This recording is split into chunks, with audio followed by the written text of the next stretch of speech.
মাঠে গরু দিতে আসছি আর পাশেই দেখেন আলু ক্ষেত, কত আলু ক্ষেত। এই আলু ক্ষেতে কিন্তু অনেক বথুয়ার শাক হচ্ছে। আপনাদের দাদা আজকে মাছের মুড়া নিয়ে আসছে বাজার থেকে, কাতল মাছের মুড়া। ভাবছি আজকে বথুয়া শাক নিয়ে যেয়ে মাছের মুড়া দিয়ে ঘন্ট করবো। বীজ হয়ে গেছে না? উপরে বীজ হয়ে গেছে। আলু খেতে বথুয়া শাক হবেই। দেখেন কি রোদ উঠছে, আর এই রোদের মধ্যে মাথায় শাড়ি দিয়ে শাক তুলে নিলাম। দেখেন আলু খেতে থেকে কি সুন্দর একদম লকলকে শাকগুলো তুলে নিলাম।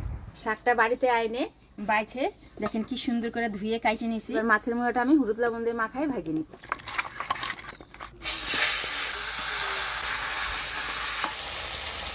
মাছের মুড়াটা ভালোভাবে ভাজে নিলাম, এবার তুলে নিব। এবার এই তেলের মধ্যে শুকনো লঙ্কা, গোটা জিরা, তেজপাতা ফোড়ন দিব। লঙ্কা, গোটা জিরা, তেজপাতা ও আদা বাটা, জিরা বাটা। এবার বসুয়া শাকগুলো দিয়ে দিব।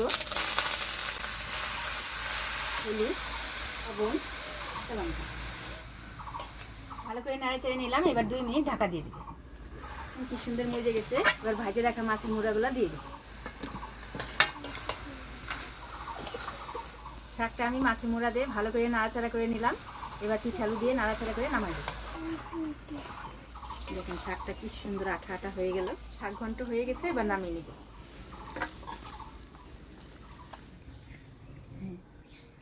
দারুণ।